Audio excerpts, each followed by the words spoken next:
Hello guys, আজ আমি বানাতে চলেছি ছোট লাল আলুর দম। আলুগুলোকে কেটে ভালো করে জল দিয়ে ধুয়ে প্রেসার কুকারে সামান্য জল, আলু, লবণ দিয়ে দুটো সিটি মেরে নেব। দুটি সিটি মারার পর কড়াই তেল গরম করে একটি শুকনো লঙ্কা, একটি তেজপাতা, কয়েকটা জিরে, কাসুরি মেথি দিয়ে আলুটাকে কিছুক্ষণ ভাজবো।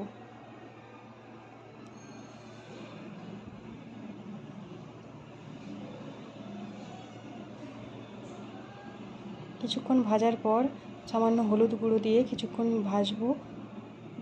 আদা কুড়া, কাঁচা লঙ্কা চিড়ে আমি দিয়েছি, আপনারা পেস্ট করেও দিতে পারেন। দিয়ে কিছুক্ষণ নাড়বো যতক্ষণ আদা গন্ধটা একটু চলে যায়, ততক্ষণ অবধি নাড়বো। নাড়ার পর কালারের জন্যে একটু লঙ্কা গুঁড়ো দেবো। একটু নাড়ার পর একটা টমেটো কুচি দেবো।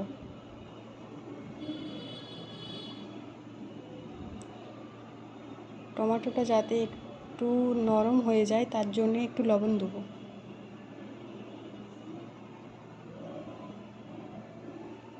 কিছুক্ষণ নাড়বো।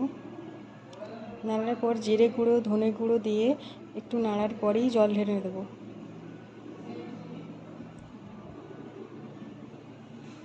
জল ঢালার পর ঢাকা চাপা দিয়ে দেবো। ঢাকা খুলে কাসুরি মেথি ছড়িয়ে আলুটাকে ম্যাশ করে নেব।